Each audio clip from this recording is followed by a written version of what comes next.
అందరికీ వందనాలు. ఈ దిన వాగ్దానముగా మహా సైన్యము తినివేసిన సంవత్సరముల పంటను మీకు మరలా నిత్తును.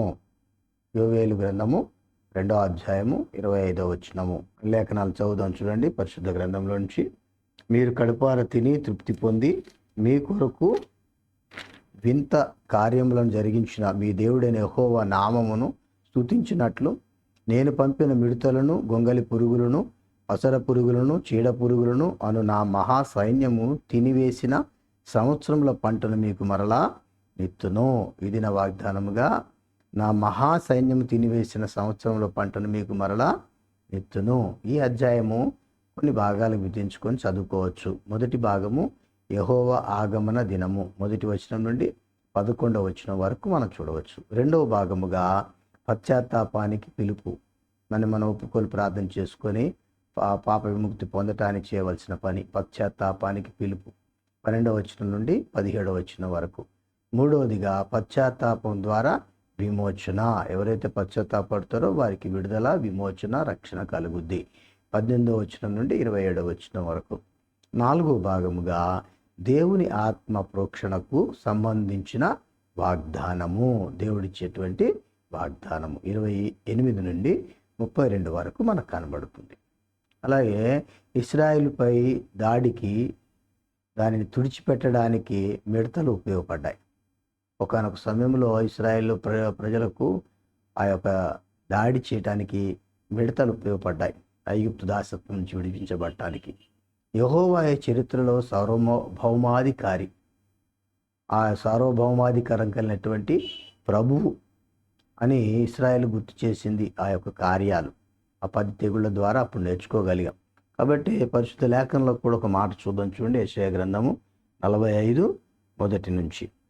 అతని పక్షమున జనములను జయించుటకు నేను అతడి కుడి చేతిని పట్టుకొని ఉన్నాను. నేను రాజుల నడికట్లను విప్పెదను, ద్వారములు అతని ఎదుట వేయబడకుండా తలుపులు తీసేదను అని యెహోవా తాను అభిషేకించిన ఖురేషును గురించి తెలియజేస్తున్నాడు. నేను నీకు ముందుగా పోవచ్చు మెట్టగానున్న స్థలములను సరళం చేసేదను, ఇత్తడి తలుపులను పగలగొట్టెదను, ఇనుప గడియలను విడగొట్టెదను. పేరు పెట్టి నిన్ను పిలిచిన ఇశ్రాయేలు దేవుడనైన యెహోవాను నేనే అని నీవు తెలుసుకున్నట్లు అంధకార స్థలములలో ఉంచబడిన నిధులను, రహస్య స్థలములలోని మరుగైన ధనమును నీకు ఇచ్చేదను. నా సేవకుడైన యాకోబు నిమిత్తము నేను ఏర్పరచుకున్న ఇశ్రాయేలు నిమిత్తము నేను నీకు పేరు పెట్టి నిన్ను పిలిచి తిని, నీవు నన్ను ఎరుగకుండినప్పటికీ నీకు బిరుదులు ఇచ్చి తిని. నేను యెహోవాను, మరి ఏ దేవుడును లేడు, నేను తప్ప ఏ దేవుడునో లేడు.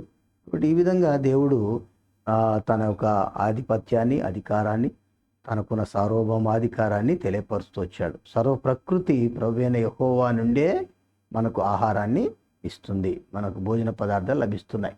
అందును బట్టి స్తుతించాలి, కానీ ఆహారము అవసరమైనది అని ఆశీర్వాదాలని, యెహోవా సన్నిధిని మర్చిపోయే వారం కాకూడదు.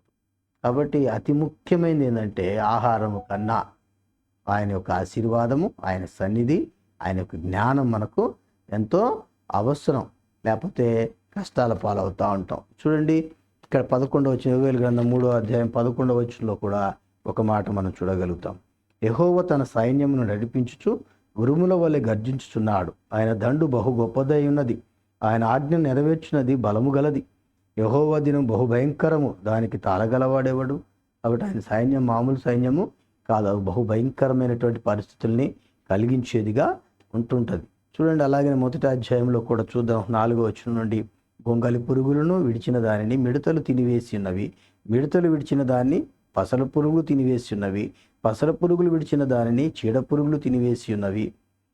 మత్తులారా మేలుకొని కన్నీరు విడుడి, ద్రాక్షరస పానము చేయువారులారా రోదనము చేడి.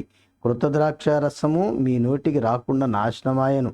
లెక్కలేని బలమైన జనాంగము నా దేశం మీదికి వచ్చి ఉన్నది. వాటి పండ్లు సింహపు కూరల వంటి, వాటి కాటు ఆడు సింహపు కాటు వంటిది. అవి నా ద్రాక్ష చెట్లను పాడు చేసి ఉన్నవి, నా అంజూరపు చెట్లను తుత్తినీలుగా కొరికి ఉన్నవి.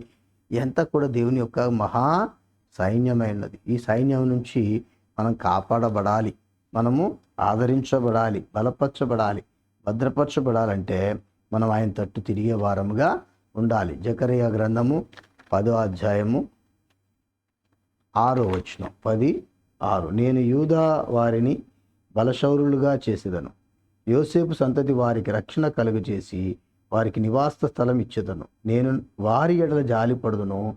నేను వారి దేవుడనైన యెహోవాను. నేను వారి మనవి ఆలకింపగా నేను వారిని విడిచిపెట్టిన సంగతి వారు మర్చిపోదురు. దేవుడు ఎంతగా మన్ని ఆదరిస్తున్నాడో ఆలోచన చేయండి. కాబట్టి అట్టి కృపతో మన నింపానగాక మన మరలా ఆయన ఏదైతే నష్టపరిచే వాటన్నిటిని మనకు ఇవ్వగలుగుతాడు. కాబట్టి అట్టి కృపతో దేవుడు మనకి సజీవుడిగా మనకు తోడై ఉన్నాడని గ్రహించి ముందుకు సాగుదాం. ప్రేమగల తండ్రి, పరిశుద్ధాత్మ దేవ, మీ కృపకు అప్పగించుకుంటున్నాను. దేవా, మీ సైన్యము, మీ యొక్క తండ్రి ఆ మహా సైన్యం వల్ల నష్టపోయిన మమ్మల్ని మరలా జ్ఞాపకం చేసుకొని మమ్మల్ని ఆదరించడానికి మాకు ఒక పాఠము, ఐగుప్తు దాసత్వం నుంచి విడిపించబడేటువంటి పాఠాన్ని మాకు నేర్పారు. కాబట్టి ఆ చొప్పున మేము మరలా తప్పులు చేయకుండా పశ్చాత్తాప హృదయముతో ఆయన నీ యందు సాగుతూ నిన్ను కలిగి ఉండటానికి కృపదయ చేయమని అతి త్వరగా రానైనా యేసు పేరట వేడుకొంచున్నాను తండ్రి. ఆమేన్. క్రీస్తు యేసు యొక్క కృప, కనికరము, కాపుదల మనందరికీ ఎల్లప్పుడూ తోడయుండి నడిపించును గాక. ఆమేన్.